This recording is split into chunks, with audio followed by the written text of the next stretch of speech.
ఆసిఫాబాద్ జిల్లా కేంద్రంలో రైతు హక్కుల పోరాట సమితి ఆధ్వర్యంలో మరి జిల్లా జేఏసీ చైర్మన్ బొట్టుపల్లి జయరాం దాదా ఇచ్చిన పిలుపు మేరకు ఈరోజు వందలాది మంది రైతులు అన్ని పార్టీల రాజకీయ నాయకులు ఈరోజు కలెక్టరేట్ను దిగ్బంధం చేస్తున్నారు. ఇది చాలా ముఖ్యమైన సమస్య మీద లక్షలాది మంది తెలంగాణ రైతుల కోసం ఈరోజు ఒక మహా పోరాటం ఆసిఫాబాద్ వేదికగా మొదలైంది. మరి ఈరోజు కేంద్ర ప్రభుత్వాలు రాష్ట్ర ప్రభుత్వాలు రెండు కూడా ఈ తెలంగాణలో ఉండే పత్తి రైతుల సమస్యలను అర్జెంటుగా పట్టించుకోవాలి. ప్రధానమైన డిమాండ్స్ ఈరోజు రైతులు ఏం చెప్తున్నారంటే, ఈరోజు కపాస్ కిసాన్ యాప్ అని చెప్పేసి ఆగమేఘాల మీద కేంద్ర ప్రభుత్వం CCI cotton corporation of India తీసుకొచ్చింది. రైతులకు ఏమాత్రం అవగాహన లేకుండా వాళ్ళేదో సాఫ్ట్వేర్ ఇంజనీర్ అయినట్లు, లేకపోతే కోడర్లు అయినట్టు, లేకపోతే ఆర్టిఫిషియల్ ఇంటెలిజెన్స్ ఎక్స్పర్ట్స్ అయినట్టు వాళ్లకు ఈ యాప్ వాళ్ళ నెత్తి మీద రుద్ది మీరు యాప్లో రిజిస్ట్రేషన్ చేసుకోండి అని చెప్పేసి ఇవాళ రైతులను నానా కష్టాలు పెడతా ఉన్నారు కేంద్ర రాష్ట్ర ప్రభుత్వాలు. దాన్ని అర్జెంటుగా రద్దు చేయాలన్నది మొట్టమొదటి డిమాండ్. ఇక రెండవది ఏంటంటే మాయిశ్చర్ పర్సంటేజ్. ఇలా 12% మాయిశ్చర్ పర్సంటేజ్ అంటున్నారు. 12% మాయిశ్చర్ పర్సంటేజ్. మొన్నటి దాకా వర్షాలు వచ్చినాయి, ఇప్పుడు పూర్తిగా శీతాకాలంలో చలికాలంలో ఉన్నాము. మాయిశ్చర్ డెఫినెట్గా ఉంటుంది. సో మరి మాయిశ్చర్ పర్సంటేజ్ 12 కాదు 20% వరకు పెంచాలి. అవసరం అనుకుంటే ఎక్కువ కూడా పెంచాలి. అది ప్రభుత్వమే రెస్పాన్సిబిలిటీ తీసుకోవాలి.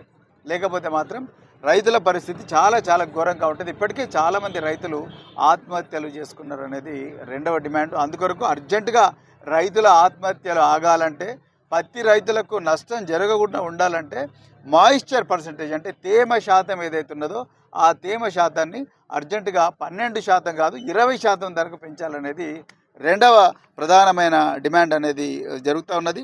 అదేవిధంగా మూడవది మరి ముఖ్యంగా ఈ జిన్నింగ్ మిల్స్లో కాటన్ కార్పొరేషన్ ఆఫ్ ఇండియా వాళ్ళ ఎంప్లాయీస్ ఎవరైతే ఉన్నారో వాళ్ళంతా ఆంధ్ర ప్రాంతం నుంచి వచ్చి తెలంగాణ రైతులందరూ కూడా చాలా ఇబ్బంది పెడతా ఉన్నారు. ఆ ఆంధ్ర ప్రాంతం నుంచి వచ్చిన ఈ ఎంప్లాయీస్ ఎవరైతే ఉన్నారో వాళ్ళందరినీ కూడా తీసి తెలంగాణ బిడ్డలనే ఇందులో పెట్టుకోవాలనేది మరి ఈ ఆత్మగౌరవ నినాదంతోనే ఉద్యమం జరుగుతూనే ఈరోజు ఆనాడు కేసీఆర్ గారు ఒక మహా ఉద్యమం తీసుకొస్తేనే ఈరోజు తెలంగాణ వచ్చింది. మరి అలాంటి స్వతంత్రమైన తెలంగాణలో మళ్ళీ ఆంధ్ర ప్రాంతం వాళ్ళని తీసుకొచ్చి మళ్ళీ ఇక్కడ ఎంప్లాయీస్గా పెట్టి రైతులందరినీ కూడా ఇబ్బంది పెట్టకూడదు అనేది ఇంకొక మూడవ డిమాండ్. అదేవిధంగా మరి ఇలా చాలా ఒక మంచి డిస్కషన్ జరుగుతూ ఉన్నది ఆసిఫాబాద్ కేంద్రంలో. ఏంటంటే ఈ రైతుల పంటలను పత్తి పంటలను నాశనం చేసిన పందులు, మరి రైతుల చేతిలో మరి పంటను కాపాడుకునే క్రమంలో పందులు చచ్చిపోతే ఆ పందులను చంపినను, లేకపోతే పంటను కాపాడుకోవడం కోసం పంట రక్షణ కోసం పందులు చనిపోతే ఆ పందులు ఏ రైతు పొలంలో చనిపోతే ఆ రైతుల మీద కేసులు పెట్టి వాళ్ళని ఆసిఫాబాద్ జైలుకు పంపిస్తున్నారు, లేకపోతే ఆదిలాబాద్ జైలుకు పంపిస్తున్నారు. మరి అదే పందుల వల్ల పంట నష్టం అయితే ఆ పంటకు ఎలాంటి నష్టపరిహారం చేస్తలేరు. ఇది ఇవాళ రైతులందరూ అడుగుతున్న ప్రశ్న. అదేవిధంగా మొన్నటి వరకు విపరీతమైన తుఫాన్లు వచ్చి అతివృష్టి వచ్చింది. దానివల్ల వేల ఎకరాల పంట ఈ ప్రాంతంలో మరి మునిగిపోయింది. దానికి ఇంతవరకు ఎకరానికి 10,000 రూపాయల నష్టపరిహారం ఏదైతుందో అది ఇంతవరకు రాలేదు. అదేవిధంగా మరొక ముఖ్యమైన సమస్య ఏంటంటే ఇలా కేంద్ర ప్రభుత్వం CCI ద్వారా కేవలం ఎకరానికి 7 క్వింటాళ్ళ పత్తే కొనుగోలు చేస్తామని చెప్తున్నారు. మరి ఒక్కొక్క ఈ ప్రాంతంలో మరి ముఖ్యంగా వాంకిడి కానీ కొమరం జిల్లాలో ప్రతి ఎకరానికి కనీసం అంటే 12 నుంచి 15 క్వింటాల దాకా పత్తి వస్తుంది. మరి మిగతా 5 నుంచి 7 క్వింటాల పత్తి ఎక్కడ పెట్టుకోవాలి అంటే ఇండైరెక్ట్గా కేంద్ర రాష్ట్ర ప్రభుత్వాలు వ్యాపారస్తులకు లాభం చేకూర్చే విధంగా ఈ పాలసీలు తీసుకొస్తున్నాయి. రైతులకు లాభం చేకూర్చే పాలసీలు ఏవి తీసుకురావడం లేదు అనేదే ఈరోజు రైతులందరూ ప్రభుత్వం దృష్టికి తీసుకొస్తున్న సమస్య. మరి ఇంతవరకు ఎవరైనా మంత్రులు కానీ లేకపోతే ప్రభుత్వ అధికారులు కానీ వచ్చి రైతులను ఏమైనా అడిగినరా? నిజంగా ఈ కపాస్ కిసాన్ యాప్ వల్ల మీకు లాభం జరుగుతుందని ఎవరైనా చెప్పినరా?